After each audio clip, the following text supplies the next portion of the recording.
உலக அரங்கில் இடம்பெறும் அரசியல் மாற்றங்கள், ராஜதந்திர நகர்வுகளை பற்றி அத்துறைசார் வல்லுநர்களோடு நேர்காணல். சமகால அரசியல். வணக்கம் நேர்களே. இன்றைய சமகால அரசியலில் ஒரு மாபெரும் வல்லுநரோடு இணைய காத்திருக்கின்றோம். இவரை பற்றின ஒரு சிறு குறிப்போடு நான் நிகழ்ச்சிக்கு போகலாம் என்று நினைக்கின்றேன். யாழ்ப்பாண பல்கலைக்கழகத்தில் பொருளியல் துறையில் கலைமாமணி விருது பெற்று நியூடெல்லியில் அமைந்திருக்கும் ஜவஹர்லால் நேரு பல்கலைக்கழகத்தில் முதுகலை பட்டம் பெற்ற இவர் கொழும்பு பல்கலைக்கழகத்தின் கலாநிதி பட்டமும் பெற்றவர். 20 ஆண்டு காலமாக பொருளியல் துறையில் சிரேஷ்ட விரிவுரையாளராக கொழும்பு பல்கலைக்கழகத்தில் பணிபுரியும் இவர் அரசியல் பொருளாதார பகுப்பாய்வுகளை தொடர்ச்சியாக மேற்கொண்டு வருகிறார். இது மட்டுமல்லாமல் இவருடைய சேவைகள் பற்பல, எண்ணில் அடங்காவை என்றே சொல்லலாம். குறிப்பாக சொல்ல போனால் எமது புலம்பெயர் தேசத்தில் வாழும் மக்களின் ஆய்வுகளாகட்டும், உள்ளூரில் இடம்பெயர்ந்தவர்களாகட்டும், அரச நிதி, பப்ளிக் ஃபைனான்ஸ் என்று சொல்வார்கள், அரச நிதி சார்ந்து பல ஆய்வு அறிக்கைகளை மேற்கொண்டு உலகளவிய ரீதியில், குறிப்பாக சொல்ல போனால் America, Canada, Uganda, China, Argentina, India, England போன்ற பல நாடுகள், எண்ணற்ற நாடுகளில் தனது ஆய்வறிக்கைகளை சமர்ப்பித்து அதில் வல்லுநத்துவம் பெற்ற இவர் கள ஆய்வுகளை குறிப்பாக சொல்ல போனால் நுண்ணிப்பாக கவனித்து ஆதாரபூர்வத்தோடு பல தகவல்களை மக்களுக்கு வழங்கி வருகிறார். இவரை எம்மோடு இணைத்துக் கொள்வதில் பெரும் மகிழ்ச்சி அடைகின்றோம். இவர் வேறு யாரும் அல்ல, பேராசிரியர் கோபால பிள்ளை அமிர்தலிங்கம் அவர்கள். வணக்கம் ஐயா. வணக்கம் ஐயா. உங்களுக்கும் நேயர்களுக்கும் அன்பான வணக்கம். முதலில் நான் உங்களுடன் உங்கள் துறை சார்ந்து பயணிக்கலாம் என்று ஆசைப்படுகிறேன்.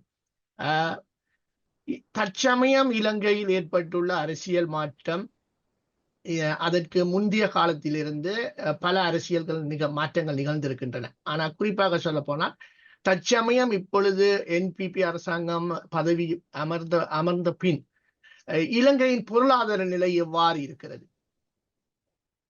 உங்களுக்கு தெரியும், 76 ஆண்டு காலம் ஒரு பக்கத்தில் பச்சை கட்சி அல்லது நீலக்கட்சி, அல்லது பச்சை கட்சியை சார்ந்த இன்னொரு கட்சி, நீலக்கட்சியை சார்ந்த இன்னொரு கட்சி தான் இலங்கையை ஆட்சி செய்தன. சுதந்திரம் பெற்ற போது மிகப்பெரிய ஒரு செழிப்பான பொருளாதாரத்தை கொண்டிருந்த இலங்கை, அதாவது ஜப்பானுக்கும் மலேசியாவுக்கும் அடுத்தபடியாக 3வது உயர்ந்த தலா வருமானத்தை கொண்டிருந்த நாடு, இன்று மிக மோசமான பொருளாதார பேரழிவுகளை சந்தித்து நிற்கின்றது. 83ஆம் ஆண்டிலிருந்து ஆரம்பித்த யுத்தமும் ஒரு காரணம். ஜே.ஆர். ஜெயவர்தன அவர்கள் பொருளாதாரத்தை தாராளப்படுத்திய போது அவருக்கும் இவ்வாறான ஒரு பெரும்பான்மை இருந்தது உண்மை. ஆனால் யுத்தம் அந்த பொருளாதார நன்மைகளை நாடு பெற முடியாமல் செய்துவிட்டது. இன்று அனுரகுமார் திசாநாயக்க அவர்கள் ஜனாதிபதியாக பதவியேற்றிருந்தார். பதவியேற்ற போது அவர் அந்த ஜனாதிபதி தேர்தலில் வெற்றி பெற்றவுடன் இலங்கை பங்கு சந்தைகள் உரிய திசையில் செல்லவில்லை, மிக மோசமான வீழ்ச்சியை கண்டன. ஆனால் அவர் 3/2 பெரும்பான்மையை பாராளுமன்ற தேர்தலில் பெற்றுவிட்டார் என்றவுடன் பங்குச்சந்தை வரலாற்றில் என்றுமில்லாத அளவுக்கு உயர்ந்து செல்ல தொடங்கின. இது முதலாவது குறிகாட்டி. ஆனால் அவர் பெற்றிருப்பது ஒரு செழிப்பான நாடே அல்ல. ஒரு பொருளாதார ரீதியாக மோசமான விளைவுகளை, மோசமான நெருக்கடிகளை சந்தித்த ஒரு நாட்டைத்தான் அவர் பெற்றிருக்கின்றார். இன ரீதியான, மத ரீதியான, மொழி ரீதியான பிளவுகளை கொண்ட ஒரு நாட்டைத்தான் அவர் பெற்றிருக்கின்றார். ஆகவே அவர் அரசியல் ரீதியான சவாலையும் எதிர்நோக்கின்றார், பொருளாதார ரீதியான சவாலையும் எதிர்நோக்கின்றார். உள்நாட்டில் அவர் மக்கள் எதிர்பார்த்த பொருளாதார நன்மைகளை கொடுக்க வேண்டிய கட்டத்தில் இருக்கின்றார். வெளிநாட்டு நிலைமைகள் மோசமடைந்து கொண்டிருக்கின்றன. இலங்கை பொருளாதாரம் மிக சிறியது. அது வெளிநாடுகளுக்கு ஏற்றுமதிகளுக்காகவும் இறக்குமதிகளுக்காகவும் பாரிய அளவில் தங்கியிருக்கின்றது. இந்த நிலையில தான் நாங்கள் அந்த பொருளாதார செயலாட்டத்தை பார்க்க வேண்டிய கட்டத்தில் இருக்கின்றோம். குறிப்பாக ஈஸ்டர் சண்டே தாக்குதலுக்கு பிறகு பொருளாதாரம் மறைப்பெறுமதி அடைந்தது. கொரோனா தொற்றின் போது மேலும் மோசமான வீழ்ச்சியை பொருளாதாரம் சந்தித்தது. ஆனால் அதுக்கு பிறகு படிப்படியாக பொருளாதாரம் மீண்டாலும் மக்கள் ஒரு மாற்றத்தை எதிர்பார்த்து, என்றால் மக்கள் இனிமேல் இப்படி ஒரு நெருக்கடி வரக்கூடாது, இந்த நெருக்கடிக்கான காரணங்கள் ஊழல், துஷ்பிரயோகங்கள், வீணடிப்புகள், இதைத்தான் மக்கள் அடையாளம் கண்டார்கள். ஆகவே அந்த காரணத்தினால்தான் என்றுமில்லாத அளவுக்கு ஒரு புதிய கட்சி, 76 ஆண்டு காலத்தில் ஒரு எதிர்கட்சியாக கூட இல்லாத ஒரு கட்சிக்கிடம் அரசாங்கத்தையே கொடுத்திருக்கிறார்கள். ஆகவே நான் இப்பொழுது உங்களுக்கு சொல்ல இயலாது பொருளாதாரம் எல்லாம் மாபெரும் எழுச்சியை நோக்கி செல்கின்றன. எல்லாம் வளமைக்கு வந்துவிட்டன என்றால் உள்நாட்டிலும் வெளிநாட்டிலும் சிக்கல் இருக்கின்றது. IMF உடைய நிபந்தனைகளை நிறைவேற்றிய வேண்டிய கட்டாயத்தில் இந்த அரசாங்கம் இருக்கின்றது. இலகுவாக வெளியே வர இயலாது. வரிகளை கூட்ட வேண்டிய அல்லது வரி வருமானத்தை அதிகரிக்க வேண்டிய கட்டத்தில் இருக்கின்றது. செலவுகளை குறைக்க வேண்டிய கட்டத்தில் இருக்கின்றது என்றால் IMF பிரேம்வொர்க்கு இலங்கை முன்னே அரசாங்கம் ஏற்றுக்கொண்டு கைச்சாத்திட்டு விட்டது. இவர் இதை உடனடியாக வெளியே வர இயலாது. சில மாற்றங்களை செய்யக்கூடும் என நாங்கள் எதிர்பார்க்கின்றோம். இந்த நிலையில் தான் நான் உங்களுக்கு சொல்லுகிறேன், ஓரளவு பொருளாதாரம் பழமைக்கு திருப்பிக் கொண்டிருக்கிறது உண்மை. உல்லாச பயணிகள் வந்து கொண்டிருக்கிறார்கள். வெளிநாட்டிலிருந்து புலம்பெயர்ந்த இளைஞர்கள் பணத்தை அனுப்பி கொண்டிருக்கிறார்கள். இதுதான் எங்களுக்கு மிகப்பெரிய அந்த அந்நிய செலாவணியை கொண்டு வரும் துறைகள். ஆனால் இவை போதாது. என்ன உங்களுக்கு தெரியும், இலங்கை ஏற்றுமதி செய்கிற நாடுகளான மத்திய கிழக்கு நாடுகளில் யுத்தம் காணப்படுது. தேயிலை ரஷ்யா முக்கிய நாடு, அங்கே யுத்தம் இருக்கின்றது. இலங்கை இறக்குமதி செய்யும் நாடுகள் வந்து சீனா, இந்தியா.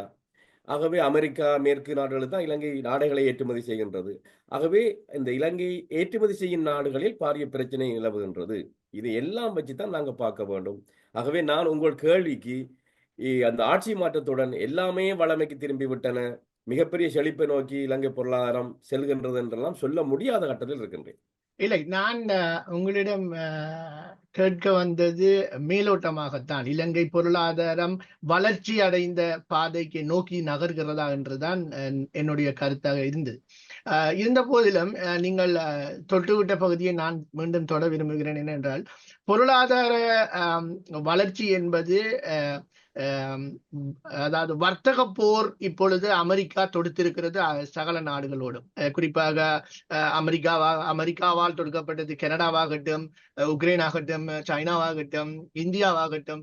இந்த தாக்கத்தினால் சில நன்மைகள் இலங்கைக்கு ஏற்படக்கூடிய வாய்ப்புகள் இருந்தாலும், உதாரணமாக எரிபொருளின் விலை குறைவடைந்தால் எங்களை வளர்ச்சி அடையும் இலங்கை போன்ற நாடுகளுக்கு அது உதவுது. ஆனால் அதே போல நாங்கள் ஏற்றுமதி செய்ய போகும் நாடுகள் அதை அவர்கள் ஏற்றுக்கொள்ளா பட்சத்தில் எங்களுக்கு அது பின்னடைவை எதிர்கொள்ள வைக்கின்றது அல்லவா? இந்த எதிர்முனை அந்த தாக்கத்தை எப்படி நீங்கள் பார்க்கிறீர்கள்? நாங்கள் கூடுதலாக அமெரிக்கா, கனடா, மேற்கு ஐரோப்பாவுக்கு ஏற்றுமதி செய்கிறோம். நாங்கள் ஏற்றுமதி செய்கிற பொருட்கள் ஆடைகள். இந்த நாடுகளுக்கு நாங்கள் பிரதானமாக ஏற்றுமதி செய்கிறோம். தேயிலை ஏற்றுமதி செய்யும் நாடுகள் மத்திய கிழக்கு மற்றும் ரஷ்யா. இப்ப இந்த நாடுகள்ல இருந்து எங்கள்கிட்ட கேள்வி வர குறைவடைந்தால், இப்ப நீங்க சொல்லுவது போல அந்த வர்த்தக போர் என்ற அந்த வசனத்தை பயன்படுத்துறீர்கள். உதாரணம், அது என்ன மீனிங் சொன்னால், அந்த தீர்வைகளை அமெரிக்கா அதிகரிக்க கூடும். அப்ப அந்த அமெரிக்கா கூடுதலாக இப்ப முகம் கொடுப்பது அல்லது அதிகரிக்க முற்படுவது அல்லது தன்னுடைய பொருளாதாரத்துக்கு சாதகமான நிலைமையை ஏற்படுத்துவது சீனாவை மையப்படுத்தி, கனடாவும் அதுக்குள்ளே இப்ப இருக்கின்றது. கனடாவிலிருந்து வரும் இறக்குமதிகளுக்கு அமெரிக்கா வரி அதிகரிப்பதாக ட்ரம்ப் கூறுகின்றார். சீனா, குறிப்பாக சீனாவிலிருந்து வரும் பொருட்களுக்கு அதிக அளவு வரியை அவர் விதிக்கப் போவதாக கூறுகின்றார். இலங்கை பொருட்களுக்கு அவ்வாறு அவர்கள் வரியை அதிகரிப்பார்கள் என்று வரலாற்றில் நடக்கல பெருசா. இலங்கை பொருட்களுக்கு அவ்வாறு, அதாவது ஆடைகளுக்கு அவர்கள் பெரிய இடம். இலங்கை வந்து அமெரிக்கா பொருளாதாரத்தை பாதிக்கக்கூடிய நிலைமையில் இல்லை. அதாவது அமெரிக்காவோட வேலை வாய்ப்பை இலங்கை தட்டி பறிப்பதாகவோ அந்த சீனா மீது அவர்கள் குற்றம் சாட்டுகிறார்கள். அமெரிக்க சந்தைகளை தட்டி பறிப்பதாகவோ இலங்கையிட ஏற்றுமதி இல்லை. ஆகவே அந்த வகையில் இலங்கைக்கு பெரிய பாதிப்பு வரும் என்று நான் நினைக்கவில்லை. ஆனால் உல்லாச பயணிகள் வருவது, இந்த நாடுகள் மேற்குலக நாடுகளுடைய பொருளாதார நிலைமை யுத்தம் மோசமடைந்து வராவிட்டால் இலங்கை பொருளாதாரம் பாதிக்கப்படும். அடுத்தது அங்க இருக்கிற புலம்பெயர்ந்த இலங்கையர்கள் பொருளாதார நெருக்கடியால் பாதிக்கப்பட்டு யுத்தத்தால் பாதிக்கப்பட்டு இலங்கைக்கு பணம் அனுப்பாவிட்டாலும் இலங்கைக்கு பாதிப்பு வரும். அந்த வகையில் தான் அந்த பாதிப்பை பார்க்கின்றேன். இப்ப நீங்கள் குறிப்பிட்டது போல உல்லாசத்துறை தான் எங்களுக்கு பெரிய பொருளாதாரத்தை ஈட்டித்தரும் துறையாக இலங்கையை பொறுத்தவரை இருக்கின்றது. ஆனால் இதை கூட அவர்கள் கட்டுப்படுத்தும் நோக்கோடு தான் அண்மை காலத்தில் நீங்கள் அறிந்திருப்பீர்கள், அருகாம்குடாவில் தாக்குதல் நடக்க போகிறது, உல்லாச பயணிகளை போக வேண்டாம் என்று தடை விதித்தார்கள். இவர்கள் அமெரிக்கா விதித்ததன் பின் அடுத்தடுத்து சில நாடுகள் தடை விதித்தன. இதனால் ஒரு சிறு சறுக்கல் எங்கள் நாட்டுக்குள் வரும் உல்லாச பயணிகள் தடப்பட்டன. பொருளாதாரத்தில் அடி விழுந்த மாதிரி தெரிந்தது. ஆனால் இப்பொழுது அதை நீக்கி தடைகளை நீக்கப்பட்டது பின் மீண்டும் உல்லாச பயணிகளின் வருகை எவ்வாறு இருக்கிறது? எங்களுக்கு உல்லாச பயணத்துறை மூலம் கிட்டத்தட்ட $5 பில்லியன் வருடாந்தம் கிடைக்கின்றது. அது சாதாரண தொகை அல்ல. ஏன்னா IMF எங்களுக்கு 4 வருஷத்துக்கு தர முற்பட்டது அல்லது உறுதியளித்தது $2.9 பில்லியன். உல்லாச பயணத்துறை மூலம் கிட்டத்தட்ட 5 பில்லியன் வருகின்றது. புலம்பெயர்ந்த இலங்கையர்கள் அனுப்புவது கிட்டத்தட்ட 6 தொடக்கம் 7 பில்லியன் டாலர் வருகின்றது. ஆகவே உண்மையிலேயே இவை வந்து இலகுவாக நாங்கள் பெறுற பணம்.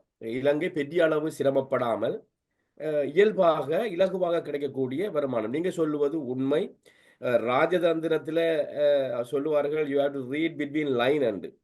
அதாவது இவர்களை தற்போது பதவியில் இருக்கிற ஜனாதிபதி அல்லது அவருடைய பழைய கட்சி ஏவிபி எல்லாம் ஒரு இடதுசாரிகள், இவர்கள் சீனா பக்கம் போய் விடுவார்கள் என்றெல்லாம் ஆரம்பத்தில் அச்சம் எழுப்பப்பட்டது. ஆகவே அவர்களை நீங்கள் அமெரிக்காவை விட்டு நீங்கள் தூர விலக இயலாது என்றால் அதை கோத்தபாய ராஜபக்சே அப்படி செய்துதான் அவர் பதவி இழந்தார். அது உங்களுக்கு தெரியும். அமெரிக்காவோட எம்சிசி அந்த ப்ரொஜெக்டை அவர் நிறுத்தினார். ஜப்பானுடன் செய்யப்பட்ட லைட் ரயில்வே ப்ரொஜெக்டை நிறுத்தினார். இந்தியாவுக்கு கொடுக்கவிருந்த இந்த கொழும்பு துறைமுகத்தில் உள்ள கிழக்கு முனையத்தை ஏதோ ஒரு வகையில் நிறுத்தப்பட்டது. அப்போ எல்லா நாடுகளோடையும் அவர் முரண்பட்டபடியால் உங்களுக்கு தெரியும், உள்நாட்டில் அதுக்குரிய வாய்ப்புகள் ஏற்பட்ட போதும் அதுக்கு பின்புலம் இருந்தது அந்த பதவி இழப்புக்கு. ஆகவே அப்படி ஒரு செய்தியை அமெரிக்கா வழங்கி இருக்கக்கூடும். ஆகவே தற்போதைய ஜனாதிபதி நான் நினைக்கிறேன் அதை உணர்ந்திருப்பது போல தெரிகின்றது. அவருடைய முதல் பயணம் இந்தியாவுக்கு இருக்கின்றது. நிச்சயமாக இந்த 3 நாடுகளுடன் அவர் மிக கவனமாக கையாளாவிட்டார். அந்த 3 நாடுகளையும் சீனா, இந்தியா, அமெரிக்கா ஒரு சிறிய பொருளாதாரமான இலங்கையால் தாக்குப்பிடிக்க முடியாது. அது ஒரு நீங்கள் சொல்வது சரி, ஒரு செய்தி. ஏன்னா எங்களுக்கு இக்கட்டான நிலைமையில் இருக்கிற நாட்டுக்கு ஒரு 5 பில்லியன் டாலரை இழப்பது என்பது சாதாரண விஷயம் அல்ல. அது மிகப்பெரிய பாதிப்பை பொருளாதாரத்துக்கு ஏற்படுத்தும். நீங்கள் சொல்வது போல முந்தைய காலத்து அரசாங்கத்தினால் ஏற்பட்ட அந்த முக்கோண வடிவிலான சிக்கல்கள், அதாவது அமெரிக்காவிலிருந்தும் கடன் பெற்றிருக்கிறார்கள், சைனாவிடமிருந்தும் கடன் பெற்றிருக்கின்றார்கள், இந்தியாவிடமிருந்தும் கடன் பெற்றிருக்கிறார்கள். அண்டைய நாடான இந்தியா எங்களுக்கு பாரிய அளவில் எப்பொழுதும் துணை நின்ற பொழுதும், ஆனால் இந்த முக்கோண சிக்கலை இப்பொழுது புதிதாக அமைந்த அனுரகுமார திசாநாயக்காவின் கையில் ஒப்படைத்து விட்டு அவரை நாங்கள் பிளேம் பண்ணுவது என்று அர்த்தம் அல்ல. அவருக்கு குறிப்பிட்ட காலங்கள் நாங்கள் கொடுக்க வேண்டும். அவர் இவ்வாறு அதை கையாளுகிறார். நான் என்னுடைய கணிப்பின்படி அவர் சிறந்த ஆலோசகர்களை பின்புலத்தில் வைத்து திறமையாக கையாள்வார்கள் என்ற நம்பிக்கை இருந்தாலும், இந்த கடன் கொடுத்தவர்கள் ஒருவரை ஒருவர் சான்று நிற்பது போல எனக்கு புலப்படுகிறது. நான் அது குறிப்பாக எங்கே வருகிறேன் என்றால், இப்ப அண்மை காலத்தில் நீங்கள் பார்ப்பீர்கள், அதானி குடும்பத்திற்கு ஏற்பட்ட பாரிய சிக்கல். அவர்கள் இப்பொழுது இந்தியாவுக்கு அழுத்தம் கொடுத்து கொண்டும் வரும் வகையில, ஆனா அவர்கள் இப்பொழுது ஒரு கட்டத்தில் இந்தியா போய் டொனால்ட் ட்ரம்பிடம் தஞ்சம் அடையும் பொழுது டொனால்ட் ட்ரம்ப் அமெரிக்கா கேட்கக்கூடும், இலங்கை யாழ்ப்பாணத்தில் இருக்கிற விமானத்தளத்தின் இப்பொழுது அவர்கள் கையில் இருப்பது, கொழும்பு துறைமுகத்தில் கிழக்கு பகுதியை அவர்கள் புனர்நிவர்த்தி செய்து அவர்கள் கட்டுப்பாட்டில் வைத்திருப்பதை தங்களுக்காக விட்டு தந்து அதிலிருந்து சில தகவல்களை எடுக்கக்கூடும். ஏனென்றால் எதிரிக்கு எதிரி நண்பர் என்பார்கள். இந்தியாவுக்கு எதிரி சைனா, அமெரிக்காவுக்கும் எதிரி சைனா. சோ இந்த முக்கோண சிக்கலை நீங்கள் எவ்வாறு பார்க்கிறீர்கள்? உங்களுக்கு தெரியும், தாய்வான் சீனா அந்த உறவு மிக சிக்கலான கட்டத்தில் இருக்கின்றது. அமெரிக்கா ஏற்கனவே கூறிவிட்டது, தாய்வானை கைப்பற்ற சீனா முற்பட்டால் நாங்கள் தாக்குவோம். உக்ரைன்ல கூட இப்படி சொல்லவில்லை. உக்ரைனை ரஷ்யா தாக்கினால் நேட்டோ அல்லது அமெரிக்கா ரஷ்யாவை தாக்கும் என்று சொல்லாத பைடன், தாய்வானை தாக்கினால் நாங்கள் சீனாவை தாக்குவோம் என்று சொல்லுகின்றார். அந்த செய்தி மிக முக்கியமானது. அப்ப ஆகவே அமெரிக்காவுக்கு ஒரு பின்தளம் தேவைப்படுகின்றது, அல்லது கடலிலும் வானத்தில் இருந்தும் தான் அப்படி ஒரு போரை அமெரிக்கா எதிர்கொள்ள வேண்டி வரும். சீனா அமெரிக்கா முருகல் நிலை ஏற்படும் போது இலங்கை ஒரு முக்கிய தளமாக தனக்கு தேவை என்று அமெரிக்கா நினைப்பது போல் தெரிகின்றது. பங்களாதேஷ்ல அந்த ஷேக் ஹசீனா பதவி இழந்ததற்கும் அதுதான் காரணமாக சொல்லப்பட்டது. அமெரிக்கா கேட்ட தீவை அவர் கொடுக்கவில்லை என்று. ஆகவே நிச்சயமாக தென் சீன கடலில், தென் ஆசியாவில் அமெரிக்கா தன்னுடைய நலனை மேம்படுத்த முற்படுகின்றது. இந்தியா ஒரு சமதளத்தில் இந்த ராஜதந்திரத்தை அணுகியது இவ்வளவு காலம். என்று சொன்னால் அமெரிக்கா பின்னாலேயும் நெருக்கமாக இந்தியா செல்லவில்லை, அதே நேரம் ரஷ்யாவுடனும் நெருக்கமாக இந்த பனிப்போர் காலத்தில் இருந்தது போது செல்லவில்லை. ஏன்னா அமெரிக்கா இன்றைக்கு யுக்ரைன் போர் தொடர்ந்து நடத்துவதற்கு ரஷ்யாவுக்கு மிகப்பெரிய வருமானத்தை கொடுத்து கொண்டிருப்பது சீனாவும் இந்தியாவும் அந்த ரஷ்யாவிலிருந்து பெட்ரோலியம் இறக்குமதி செய்வது என்பது மேற்குலகத்துக்கு தெரியும். ஆனால் இந்தியா அதை வெற்றிகரமாக கையாண்டு குறிப்பாக இந்திய வெளியுறவு அமைச்சர் ஐரோப்பாவுக்கு சென்று உங்களுடைய ஒரு மாத பெட்ரோலிய கேள்வியும் எங்களுடைய ஒரு நாள் கேள்வியும் உண்டு. ஆகவே உங்களுடைய ஒட்டுமொத்த சனத்தொகையும் யூரோப்பாவின் சனத்தொகையும் எங்களுடைய இந்தியாவின் சனத்தொகை அதை விட பெருசு. ஆகவே நாங்கள் இலகுவாக விடயங்களை கையாளலாத எங்களுடைய உள்நாட்டு மக்களை பாதுகாக்க வேண்டும் என்றது அவருடைய வாதமாக இருந்தது. ஆகவே இந்தியா எந்த பக்கமும் சாராமல் ஓரளவுக்கு நடுநிலையாக செல்வது அமெரிக்காவுக்கு சிலவள பிடிக்காத காரணமாக இருக்கலாம். அதனால அதானி தொடர்ச்சியாக தாக்கப்படுகின்றார். முதல் கிண்டல்பர்க் கூட தாக்கப்பட்டார், இப்பொழுது அடுத்த லஞ்சம் கொடுக்க முற்பட்டார் என்று தாக்கப்படுகிறது. இதனால் மிகப்பெரிய இழப்பை அதானி குழுமம் சந்தித்தது. இந்த இடத்துல தான் நீங்க சொல்லுவது போல அமெரிக்கா இலங்கை அந்த உறவு வருகின்றது. உங்களுக்கு தெரியும், இந்திய இலங்கை ஒப்பந்தத்தின் பிறகு திருவோணமலை துறைமுகத்தை இந்தியாவின் அனுமதி இன்றி வேற எந்த நாட்டு பாவனைக்கும் கொடுக்கக்கூடாது என்று அந்த இந்திய இலங்கை ஒப்பந்தத்தின் பின்னிணைப்பில் உள்ளது. ஏற்கனவே இந்தியா அதை எழுதி வாங்கி விட்டது. ஆகவே திருவோணமலை துறைமுகத்தை இந்தியாவை தாண்டி இலங்கை வேறு நாடுகளுக்கு கொடுக்க முற்படுமான்றது ஒரு சிக்கல். உங்களுக்கு தெரியும். அதுல இன்னொரு விஷயம், அமெரிக்காவின் வாய்ஸ் ஆஃப் அமெரிக்கா புத்தளத்தில் இருந்தது, அதனையும் மூட வேண்டும் என்று இந்திய இலங்கை ஒப்பந்தத்தில் பின்னிணைப்பில் இருக்கின்றது. அதையும் மூடப்பட்டது. அதனால் தான் சீனா அம்பாந்தோட்டை துறைமுகத்தை உருவாக்கி விஸ்தரித்து அவர்கள் கையில் எடுத்திருக்கிறார்கள் என்று பொருள்படுவது இல்ல. இது 87ஆம் ஆண்டு நடந்த விஷயம். 87ஆம் ஆண்டு சீனா காட்சியில் இல்லை. சீனா எந்த எதிர்வினையும் மாற்றவில்லை. இந்தியா இலங்கை அந்த ஐபிகே இலங்கைக்கு வந்தது. அமெரிக்காவும் இந்தியாவை எதிர்த்து அறிக்கை விடவில்லை. சீனா காட்சியிலே இல்லை 87ஆம் ஆண்டு. ஆனா 90ஆம் ஆண்டுக்கு பிறகு சீனாவோட ஏற்பட்ட பொருளாதார எழுச்சி, அந்த நாடுடம் கிடைத்த டாலர் என வர்த்தகம் விரிவடைந்து மிகப்பெரிய வளர்ச்சியை சீனா எட்டியது. இப்பொழுது சீனாவுடன் நிரம்ப டாலர் இருக்கின்றது, அந்நிய செலாவணி கையிருப்பு இருக்கின்றது. சீனா எல்லா நாடுகளிலும் ஆப்பிரிக்கா தென்னாசியில் முதலீடு செய்தது. இப்ப சீனாவுடன் நோக்கு விரிவடைந்து விட்டது. தாங்கள் அந்த உங்களுக்கு தெரியும் பெல்ட் அண்ட் ரூட் இனிஷியேட்டிவ், அந்த கடற்பாதை ஊடாக ஆப்பிரிக்காவை இணைப்பது ஐரோப்பாவை இணைப்பது என்ற அந்த இடத்துல ஒரு மைய புள்ளியில் இலங்கை இருக்கின்றது. அந்த இடத்துல தான் நீங்க ஹம்பாந்தோட்ட துறைமுகத்தை பார்க்கணும். அப்ப தெற்குல சீனாவின் ஆதிக்கம் இருக்கின்ற ஹம்பாந்தோட்ட துறைமுகம் 93 வருஷ குத்தகைக்கு சைனாவுக்கு கொடுக்கப்பட்டிருக்கு. பலாலி விமான நிலையத்தை அபிவிருத்தி செய்வது, காங்கேசன் துறைமுகத்தை அபிவிருத்தி செய்வது இந்தியாவில் கையில் இருக்கின்றது. இதற்குத்தான் எம்சிசி ஊடாக அமெரிக்கா உள்ளே வர முற்பட்டது. அதை கோத்தபாய தடுத்து விட்டார். இப்ப இந்த கட்டத்தில் தான் தற்போதைய ஜனாதிபதி நீங்கள் சொல்லுவது போல அவர் இந்த 3 நாடுகளையும் சமதளத்தில் கையாள வேண்டிய கட்டத்தில் இருக்கின்றார். குறிப்பாக இந்த இலங்கை ஒரு சர்ச்சைக்குரிய நாடாக, ஒரு நாட்டுக்கு ஏதோ ஒரு நாட்டுக்கு பாதுகாப்பு அச்சுறுத்தலை ஏற்படுத்தாத நாடாக, பொருளாதார ரீதியாக எல்லோரும் இங்கே வர வேண்டும், நாங்கள் எந்த நாட்டுக்குமே பாதுகாப்பு அச்சுறுத்தலை ஏற்படுத்தும் தளமாக இலங்கையை பாவிக்க விட மாட்டோம், அந்த திசையில் அவர் போவாராக இருந்தால் நான் நினைக்கவில்லை இலங்கை சிக்கலுக்குள் மாட்டும் என்று. ஆனால் பலாலி துறைமுகத்தை எங்களது விமான தளத்தை இந்தியா விஸ்தரிக்கும் பொழுது அங்கே வைக்கப்பட்ட ராடார்களில் இருந்து புலனாய்வு தகவல் எப்படியோ இந்தியாவுக்கு சென்று கொண்டுதான் இருக்கும். அது நிச்சயமாக நீங்கள் அறிந்திருப்பீர்கள், மக்கள் ஒரு சிலர் அறிந்திருப்பார்கள்.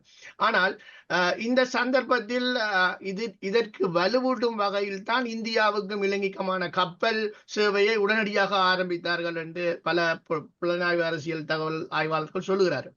ஆனால் இந்த விஸ்தகரிப்பை அவர்கள் கைவசப்படுத்தத்தான் நீங்கள் இப்ப குறிப்பிட்டது போல அதானி குடும்பத்தை மைய புள்ளியாக கருத்தில் கொண்டே நான் அதானி குடும்பத்தில் கை வைத்த பொழுது இப்ப பாரிய அளவு பங்கு சந்தைகள் வீழ்ச்சி அடைந்திருக்கின்றன அதானி குடும்பத்தின் பக்கம். அப்ப இது இந்தியாவுக்கு ஏதோ ஒரு வகையில் பாதிப்பை ஏற்படுத்தும் நிச்சயமாக. அப்ப இதை சமாளிக்க வேண்டும் என்றால் இந்தியா வெளியுறவு அமைச்சர் ஜெய்சங்கர் அவர்கள் எப்படியோ அமெரிக்காவுக்கு செல்ல போகின்றார். அங்கே பேச்சுவார்த்தை நடத்துவார். வேளா கட்டத்தில் ஜனாதிபதி மோடி அவர்களும் அமெரிக்கா சார்பாக சென்று அவர் சரணடையும் பொழுது இந்த இலங்கைய மைய புள்ளியை தங்களுக்கு மேலோட்டமாக விட்டு தர வேண்டிய சிச்சுவேஷன்கள் அமையும். அப்ப நீங்கள் சொன்னது போல அனுர்குமார் திசாநாயக்கா அவர்கள் ஜனாதிபதி எவ்வாறு கையாள போகிறார் என்பதை நாங்கள் பொறுத்திருந்துதான் கவனிக்க வேண்டும். இதே சமயத்தில் இந்த நகர்வுகள் ஒரு பக்கம் அவ்வாறு இருக்கும் பொழுதும் எங்களுடைய உள்ளூர் பொருளாதாரத்தை வலுவடைய வைப்பதற்கு எவ்வாறான செயல் திட்டங்கள் அரசாங்கம் சார்பாக செயல்பட்டால் ஒரு ஸ்திரத்தன்மையை நாங்கள் ஓரளவு எட்டக்கூடியதாக இருக்கும் என்று கருதுகிறீர்கள்? இது மிக முக்கியமான கேள்வி, சிறந்த கேள்வியும் கூட. உங்களுக்கு தெரியும், இலங்கை மூலப்பொருட்களை இறக்குமதி செய்கின்றது. எங்களோட மூலப்பொருட்கள் பெருசாக இல்லை. ஆனால் சில விடயங்கள் அபரிமிதமாக இருக்கின்றன. ஒன்று, நீர்வளம் இருக்கின்றது. விவசாயத்துறை மிகப்பெரிய அளவு வளர்ச்சியை காணலாம். பால்வளத்துறை நாங்கள் தன்னிறைவு அடையலாம். தீவாக இருப்பதனால் எங்களுக்கு கடல் உணவுப் பொருட்களை நாங்கள் தன்னிறைவு பெறலாம். ஆனால் இந்த மூன்றிலேயும் இலங்கை தன்னிறைவு பெறவில்லை. இலங்கையில் உள்ள சிக்கல் என்னென்று சொன்னால், சரியான கொள்கைகள் வகுக்கப்பட்டு திட்டங்கள் உருவாக்கப்பட்டு அது அமுல்படுத்தப்படுவதில் சிக்கல் வரலாற்று ரீதியாக கிடைத்திருக்கின்றது. இந்த கோஆர்டினேஷன் என்று சொல்வார்கள், அந்த கோஆர்டினேஷன் தான் இலங்கையில மிக குறைவாக இருக்கின்றது. அப்ப இந்த ஜனாதிபதி அண்மையில் ஆற்றிய உரையில், கொள்கை விளக்க உரையில், அதை இன்னொரு விதமாக எல்லோரும் பாராட்டுகிறார்கள் என்று சொன்னால், அவர் பார்த்து வாசிக்காமல் சில பல குறிப்புகளை எடுத்துக்கொண்டு பேசியிருக்கலாம். பார்த்து வாசிக்காமல் கிட்டத்தட்ட 55 நிமிடங்கள் தன்னுடைய சிந்தனையில் இருந்துதான் அவர் அந்த உரையை ஆற்றினார் என்று அதை எல்லோரும் பாராட்டுகிறார்கள். அந்த உரையாற்றிய விதம், ஏன்னா அவருக்கு அந்த தெளிவான பார்வை இருக்கின்றது என்று. அதில் அவர் பல விடயங்களை உள்ளடக்கி இருக்கின்றார். ஒன்று, விவசாயத்துறையை மேம்படுத்துதல், மீன்பிடித்துறையை உடனடியாக மேம்படுத்துதல், அடுத்து ஐடி துறையை மேம்படுத்துதல், அதற்கு ஒரு ஆலோசகரையும் அவர் சிறப்பாக நியமித்திருக்கின்றார். உல்லாச பயணத்துறையை வளப்படுத்துவது, துறைமுக சேவைகளை, காபர் சர்வீசஸ், அதை வளப்படுது. அப்ப இதெல்லாம் அவர் இப்ப முன்னாள் ஜனாதிபதி ரணில் விக்ரமசிங்கவை போல 2048ஆம் ஆண்டு இலங்கை ஒரு உயர்ந்த வருமான நாட்டை அடையும் என்று சொல்லாமல் ஒரு 5 வருட காலத்துக்கு, குறுகிய காலத்துக்குரிய திட்டங்களை அவர் வைத்திருப்பது போல தெரிகின்றது. நான் ஒன்று சொல்லுவேன், நீங்கள் 1948 இருந்து 2024ஆம் ஆண்டு வரைக்கும் நீங்க பார்த்தீங்கன்னு சொன்னால், அவருக்கு முன்னர் வந்த அத்தனை தலைவர்களும் ஓரளவு ஒரு பிரிவினைவாதம் அல்லது தமிழ் மக்களை ஒரு பாரபட்சமாக நடத்தப்படுற திட்டங்கள், சட்டங்களை உருவாக்கப்பட்டு அதன் மூலம் ஆட்சியை பிடித்தார்களே ஒழிய பொருளாதாரத்தில் ஒரு செழிப்பை அவர்களால் எட்ட முடியவில்லை. அது பண்டார் நாயக்காவா இருக்கலாம், ஸ்ரீமாவா இருக்கலாம், டிஎஸ் நாயக்காவா இருக்கலாம், ஜேஆர் ஜெயவர்தனாவா இருக்கலாம். ஜேஆர் ஜெயவர்தனாவுக்கு பிறகு வந்தவர்கள் எல்லாம் போர்க்கால ஜனாதிபதிகள். ஆகவே அவர்கள் அந்த பாரபட்சமான குறிப்பாக தமிழ் மக்கள் மீது கொண்டு வரப்பட்ட சட்டங்கள், திட்டங்கள் பாரபட்சம் மூலம் அதிகாரத்தை கைப்பற்றினார்கள் ஒழிய இந்த நாட்டு மக்கள் எதிர்பார்த்த பொருளாதார எழுச்சியை அவர்களால் கொடுக்க முடியவில்லை. இந்த ஜனாதிபதிக்கு ஒரு வாய்ப்பு கிடைத்திருக்கின்றது மற்ற வளமாக போவதற்கு. அதாவது பொருளாதாரத்தை மேம்படுத்தி இந்த வகுப்புவாத, பிரிவினைவாத, அந்த பாரபட்சமான அந்த அரசியலை புறந்தள்ளுவதென்று. இதை அவர் செய்தாராக இருந்தால், பொருளாதாரம் மிக பெரிய எழுச்சியை காணுமா இருந்தால் அவரை ஆட்சியிலிருந்து அகற்றுவது கடினம். இந்த இனவாத சக்திகளை அவர் முடக்கலாம். ஏன்னா பொருளாதார எழுச்சி வரும்போது இந்த நாட்டு மக்கள் ஆட்சி மாற்றத்தை ஒரு காலமும் மாற்றியது இல்லை. இவருக்குரிய ஒரே வழி, இவ்வளவு காலம் இருந்து வந்த ஜனாதிபதி அல்லது பிரதமரிலிருந்து வேறுபட்டு இனவாதத்தை முன்னிலைப்படுத்தாமல் பொருளாதார எழுச்சியை ஏற்படுத்தி இனவாதத்தை முறியடிப்பது. அந்த திசையில் அவர் காலடி எடுத்து வைப்பது போலதான் நான் பார்க்கிறேன். ஆனால் இதை தடுக்கும் முகமாகத்தான் மீண்டும் இனவாதத்தை பேசும் அரசியல்வாதிகள் முளைத்திருக்கிறார்கள். அண்மை காலங்களில் சில நாட்களுக்கு முன்பு நீங்களும் அறிந்திருப்பீர்கள். ஆனால் இந்த ஏற்கனவே இருந்த அரசியல்வாதிகளில் ஏற்பட்ட ஊழல்கள், பாதி அளவிலான ஊழல்கள் அம்பலப்படுத்தப்பட்டிருந்தன. ஆனால் இதற்கு அவர் என்ன காரணத்தினால் காலதாமதமாகிறது அவர்களை தண்டிப்பு, அதாவது நீதித்துறையின் முன் கொண்டு சென்று அவர்களை தண்டிக்க ஏன் அந்த காலதாமதம் ஏற்படுகிறது? அல்லது இவர் அதற்கு அந்த காலதாமதம் அவருக்கு தேவையானது என்று கருதுகிறீர்களா? நான் அப்படித்தான் நினைக்கிறேன். உடனடியாக உங்களுக்கு தெரியும், ஒரு முகாந்திரம் வேணும். அந்த முகாந்திரம் இருக்கின்றது. ஆனால் நீதி பொறிமுறை, திருடர்கள் ஆதாரங்களை வைத்துக் கொண்டு திருடுவதில்லை. அவர்கள் எப்போதும் அதை மறைப்பதில் சந்திரிகா அம்மையார் கூட சொன்னார், என்னிடம் ஒரு அரசியல்வாதியின் இளைய மகன் துபாயில் $1000 மில்லியன் வைப்பதற்குரிய இதை நான் பார்த்தேன் என்று ரணில் விக்ரமசிங்கவும் இருக்கின்றார். பிஎம்எஸ்சியில் நடந்த கூட்டத்தில் அவர் பேசுகிறார். இது வெளிப்படையாக வந்தபடியே நான் உங்களிடம் பகிர்கிறேன். என்னிடம் ஆதாரம் இருக்கின்றது. ஆனால் அந்த வங்கியிடம் இருந்து பெற்ற ஒரிஜினல் ஸ்டேட்மெண்ட் என்கிட்ட இல்லை. அதால நடவடிக்கை எடுக்கலாம் இருக்கின்றது. ஆகவே விஷயம் நடந்திருக்கின்றது என்று எல்லோருக்கும் தெரியும். ஆனால் உங்களுக்கு ஆதாரம் வேணும்.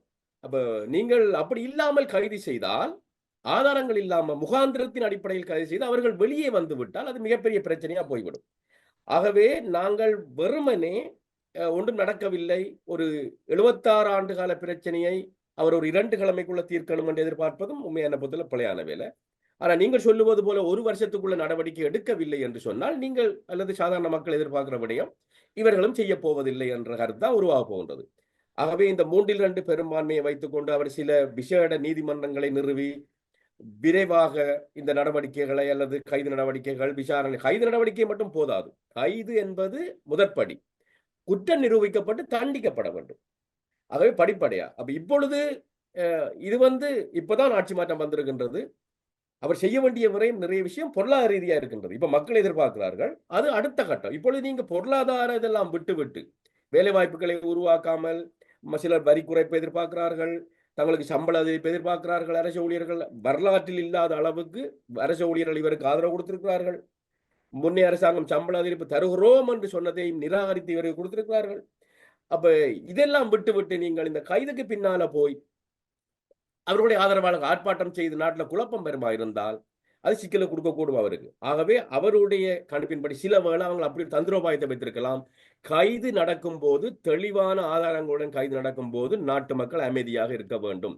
அதற்குரிய ஏற்பாட்டை செய்கிறார்களோ எனக்கு தெரியவில்லை. ஏண்டா இவர் திருடி இருக்கின்றார், இந்த குற்றம் நடந்திருக்கிறார் என்பதை வெளிப்படையா மக்களுக்கு சொல்லி கைது நடக்கும் போதுதான் அந்த மக்கள் அமைதியா இருப்பார்கள். அல்லது இதை குழப்பத்துக்கு ஏன்னா அவர் சொல்லுகிறார்கள் எங்களை கைது செய்யுங்கள், நீங்க அதை பார்த்திருப்பீர்கள்.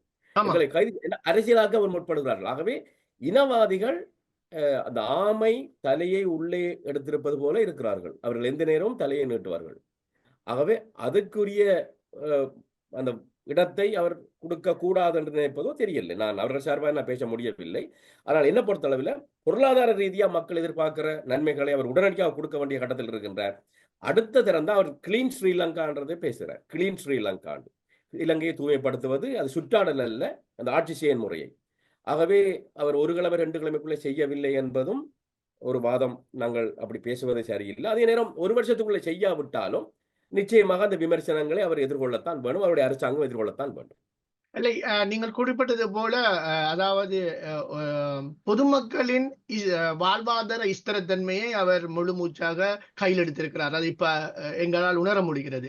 அது ஒரு வெளிநாடுகளில் இருக்கும் பொருளாதார நிபுணர்கள் கருத்தின்படி அவர் ஒரு சரியான வழிமுறையை கையில் எடுத்திருக்கிறார். மக்களின் வாழ்வாதாரத்தை ஸ்திரப்படுத்தி விட்டு அடுத்த விதிமுறைகளுக்கு செல்லலாம் என்று. அதே சமயத்தில் இப்பொழுது பொருளாதாரத்தை நாங்கள் விரிவடைய செய்யும் பொழுது, உதாரணமாக மீன்பிடித்துறை ஆகட்டும், இல்லை விவசாயமாகட்டும், அந்த பொருட்களை கொண்டு சென்று மற்ற இடங்களுக்கு சேர்ப்பதற்கு எங்களுடைய போக்குவரத்து துறை விஸ்தரம் அடைய வேண்டும். குறிப்பாக சொல்ல போனால் வடபகுதியையும் தென்பகுதியையும் இணைக்கும் பாரிய பொருட்செலவு இல்லாமல் சென்று வரக்கூடிய போக்குவரத்து புகையிரதம். ஆனால் அது ஏதோ ஒரு கால சூழ்நிலையால் அது தடைப்பட்டு கொண்டே வருகிறது. அவர் முயற்சி எடுத்து புகையிரதம் தொடர்புந்த ஓட விட்டார். ஆனால் கனமழை காரணமாக பாரிய சேதங்கள் ஏற்பட்டிருக்கின்றன. இதற்கு நாங்கள் பொதுமக்கள் பொறுமையாக இருக்க வேண்டும். அவர் அதை உள்வாங்கி செய்யப்படுவார்கள் என்று நாங்கள் நம்புகிறோம். ஆனால் இது எந்த எத்துறை அவர்கள் எந்த துறையில் முதல் முக்கியத்துவம் கொடுக்க வேண்டும்? சாலைகளுக்கா இல்லது தொடர்வுந்துகளுக்கா? இந்த போக்குவரத்து துறையில் எந்த பிரிவில் அவர் முதல் தன்னுடைய பங்குகளை செலுத்தி, அதாவது அனுபவம் வாய்ந்த வல்லுநர்களோடு தொடர்பு பட்டு எத்துறையை அவர்கள் விருத்தி செய்தால் இந்த பொருளாதார உற்பத்தி மக்களுக்கு சென்றடையும் என்று கருதுகிறேன். இலங்கை புகையிரதம் ஜப்பானிய புகையிரதத்துக்கு 15 வருஷம் மூத்தது, சீனியர். ஏன்னா பிரித்தானிய பொறியியலாளர்கள் இலங்கைக்கு கொழும்பு, அம்பேபுஷ, பொல்ககவில, கண்டி அந்த மார்க்கத்தை செய்து கொடுத்து விட்டு தான் ஜப்பானுக்கு சென்று ஜப்பான் ரயில்வே உருவாக்கினார்கள். ஆனால் இலங்கை ரயில்வே இன்றும் நட்டத்தில் இயங்கிக் கொண்டிருக்கின்றது. அது ஒரு புறம். ஆனால் இந்த சதர்ன் எக்ஸ்பிரஸ்வே கொழும்பு டு கம்பாந்தோட்ட அதை செய்யாமல் இந்த மார்க்கத்தை செய்திருந்தால், ஆக குறைந்தது கொழும்பிலிருந்து தம்புள்ள வரைக்கும் செய்திருந்தால் கூட இலங்கை பொருளாதாரத்தில் அது மிகப்பெரிய மாற்றத்தை ஏற்படுத்தியிருக்கும். உண்மையிலேயே வீதி போக்குவரத்து தான் மிக பிரதானமானது. என்னுடைய நண்பர்கள் சொல்லுகிறார்கள், முல்லைத்தீவில் இன்று பின்னேரம் பிடிக்கப்படும் மீன் நாளை பின்னேரம் 3 மணிக்கு சுவிட்சர்லாந்துக்கு தாங்கள் உண்ணுவதாக. ஆனால் எங்களுக்கு அப்படி மீன் இங்கே கிடைப்பதில்லை. ஏன்னா இங்கே நாங்கள் கடல் அருகையில் இருக்கின்றது, 300-400 மீட்டர் தள்ளித்தான் கடல் இருக்கின்றது. எங்களுக்கு நல்ல தரமான மீன்கள் கிடைப்பதே இல்லை. ஏனென்றால் பழுதடைந்த மீன்கள் தான் இங்கே சேருகின்றன. ஆகவே நீங்கள் சொல்லுவது அந்த சந்தைகளை என்ன விரிவாக்கி கொடுப்பது, வெளிநாட்டு சந்தைகளை ஏற்படுத்தி கொடுப்பது. இலங்கையில மீன்பிடி துறைமுகங்கள் மிக குறைவா இருக்குது. அது மயிலிட்டியா இருக்கலாம், வாழைச்சேனை, மிரிச போன்ற இடங்களில் ஒரு குறிப்பிட்ட அளவு மீன்பிடி துறைமுகங்கள் தான் இருக்கின்றன. ஆகவே இலங்கை தீவாக இருந்து இவ்வளவு காலமும் மீன்பிடி துறைமுகங்களை பெரிய அளவில் அமைக்கவில்லை, ஆழ்கடல் மீன்பிடியை ஊக்குவிக்கவில்லை, உள்நாட்டு தேவைக்கு மீன்பிடி போதுமானதாகவில்லை. கருவாட்டை தாய்லாந்திலிருந்தும் இந்தியாவிலிருந்தும் சீனாவிலிருந்தும் ஈரானிலிருந்தும் நெத்தலி கருவாடை கூட இறக்குமதி செய்து இலங்கை. தகரத்தில் அடைக்கப்பட்ட மீனை சிலியிலிருந்தும் சைனாவிலிருந்தும் இப்போதும் இலங்கை இறக்குமதி செய்து கொண்டிருக்கின்றது. ஆகவே இப்போ நான் சொல்லும் விடயங்களை வச்சு பார்த்தால் ஒவ்வொரு துறையாக நுணுக்கமாக பார்த்து இப்போ மீன் வளம் இலங்கையை சுற்றி கடல் இருக்கிறபடியால அது மிக விரைவாக செய்யலாம். ஆனால் அதுக்கு காலம் தேவை. உங்களுக்கு தெரியும், மீனவர்களுக்கு பயிற்சி, நவீன கலங்களை கொடுக்க வேணும், பயிற்சிகளை கொடுக்க வேணும், தொழில்நுட்பத்தை கொடுக்க வேணும், அதுக்குரிய திட்டங்கள் வகுக்கப்பட வேண்டும். அது உடனடியாக ஒரு வருஷத்துக்குள்ள செய்ய இயலாது. ஆனால் அது படிப்படியாக செய்யலாம். அதே மாதிரி விவசாயத்துறையில அப்படி பார்க்கக்குள்ள நிச்சயமாக ஒரு 5 ஆண்டுகளுக்குள்ளேயாவது இந்த மீன்பிடி, விவசாயம், பாற்பண்ணை தொழில் எல்லாம் மிக பெரிய அளவில் நாங்கள் விரிவாக்கம் செய்ய வேண்டிய கட்டத்தில் அரசாங்கம் இருக்கின்றது. இன்னொரு முக்கியமான பிரச்சனை, பொருட்களை மட்டும் நாங்கள் ஏற்றுமதி செய்கிற, உற்பத்தி செய்கிறன்றதை தாண்டி சேவைகளை, இப்ப கணனி மென்பொருட்களை உருவாக்கி எல்லாம் அதுக்குரிய சிந்தனைகள் அவர்கள் இருப்பது போல தெரிகின்றது.